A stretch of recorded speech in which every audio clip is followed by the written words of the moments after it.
Hi, I'm Jonathan Starr, and I'm assisting the core team throughout this scenario planning process.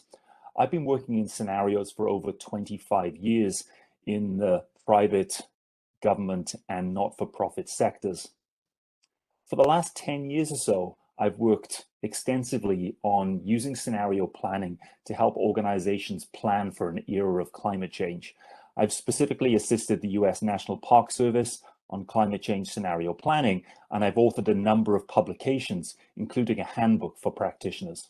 Over the last 2 or 3 years, I've focused on climate change scenario planning projects for fisheries.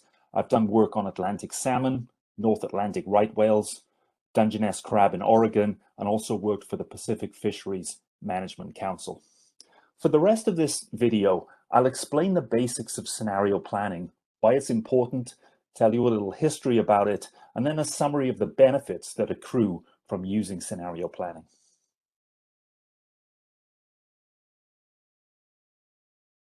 The first thing that we'll mention here is that any planning work that we do means that we've got to make an assessment of the future. We look ahead, we look at the weather, at market trends, at changes in oil prices, at public opinion. We put great store in a lot of these assessments about how the future might look, and we make decisions based on those assessments. The trouble is, history and our experience tells us we're not particularly good at thinking about the future. A lot of this is based on our assumptions. When we conceive of the future, we think of a space where we can see clearly about what's going to go on in the future. We think about clear decisions and outcomes as a result of those. Do this or that, move right or left, go north or south. But in reality, the future is much more indistinct, confusing, and blurry. We cannot see clearly what's in front of us, and we may well get surprised by something coming out of left field. The result of this is that when we assess the future, we don't tend to think sensibly about it. We're overconfident in our predictions, and we tend to think narrowly about what might happen. That means that we discount the possibility of surprises, creating a world that seems quite different from the one that we had assumed that might play out. Another way to think about this is that when we assess the future, we have three questions in our mind. The first ones of these is what will happen. This is a question about prediction. We want to know the answer. It's why we invest so much in forecasts, in opinion polls, and projections. The trouble is there's no guarantee that those forecasts are going to be right and accurate. The second question is what should happen, or what do we want to have happen? This is a question that's a basis for many kind of visioning exercises. The trouble is we don't have full control over what's going to happen, and so this question can only take us so far. This third question, what might happen, is the most suitable and the most liberating one for thinking about the future in an initial fashion. It encourages us to imagine different possibilities, and it puts us in a much better position to consider an uncertain future. Now, scenario planning, in many ways, is nothing more than a rigorous, disciplined, replicable way of consistently asking the question, what might happen? And then what would we do as a result of that? Scenarios themselves are stories about the ways that the world might turn out tomorrow. That's an effective definition of them. And then scenario planning is the process by which you use these provocative stories about the future to help change the minds and actions of a group of people in order that they are better prepared for what might happen in future. There's no better way of explaining really what scenarios are than just going through an example of this. So this is an example that's not connected to fisheries. It's not necessarily connected to climate change. Imagine you were in the automotive business in the mid to late 1980s, and someone asked you a question such as, well, what do you think are going to be the most popular vehicles for the decade ahead? Well, you're into the prediction game or something else at that point. And so the only real answer to that question is, well, what's going to be the popular vehicles? It depends. What does it depend on? Well, the work that was done in scenarios around that time took the following approach. They said, Well, we think the popularity of certain vehicles is going to depend upon what happens to fuel prices over the course of the next 10 years. Are we going to see high fuel prices or low fuel prices? This is what we call in scenarios a critical uncertainty. They then said, okay, popularity is also going to depend on how people base their purchase of vehicles. Do they base that purchase on the performance and specification of the vehicles, or do they base it on the brand and image, how a vehicle makes them feel? Now, but by putting these two uncertainties together, you create four quadrants, the four kind of the four corners of the matrix, and each of those quadrants represents a different scenario. So let's take the lower left-hand corner.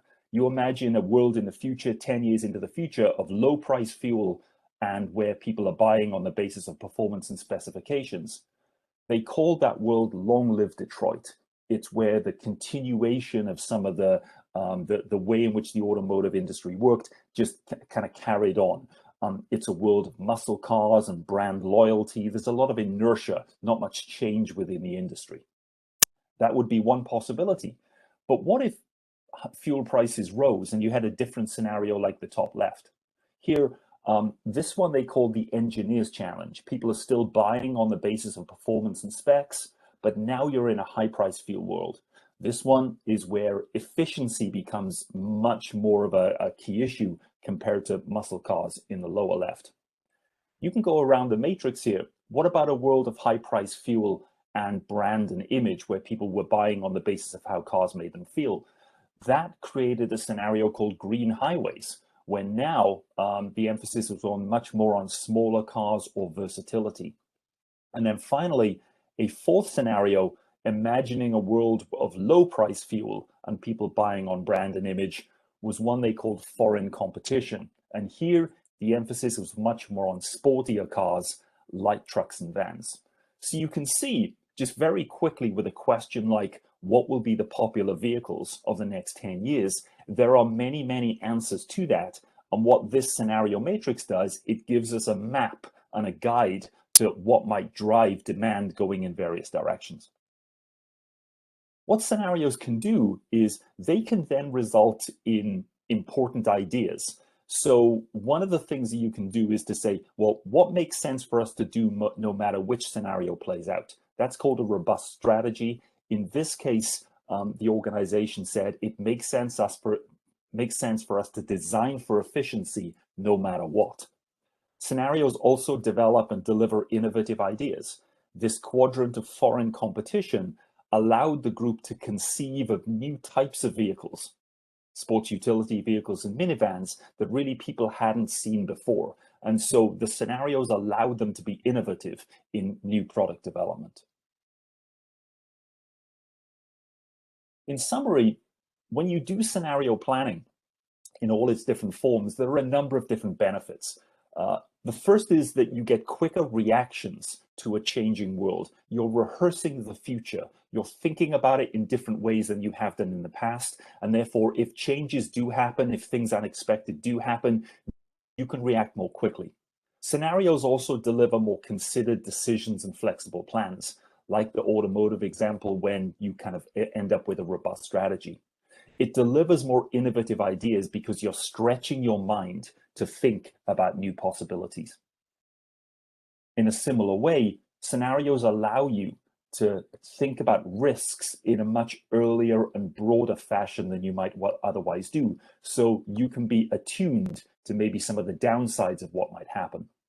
And then finally, if you get a group of people together, you can use scenarios to push towards and align towards a preferred future. Even though you might not be able to totally control that, you can allow your organization or group of organizations to say, this is a scenario that we think we want to try and make happen, and you can push towards that.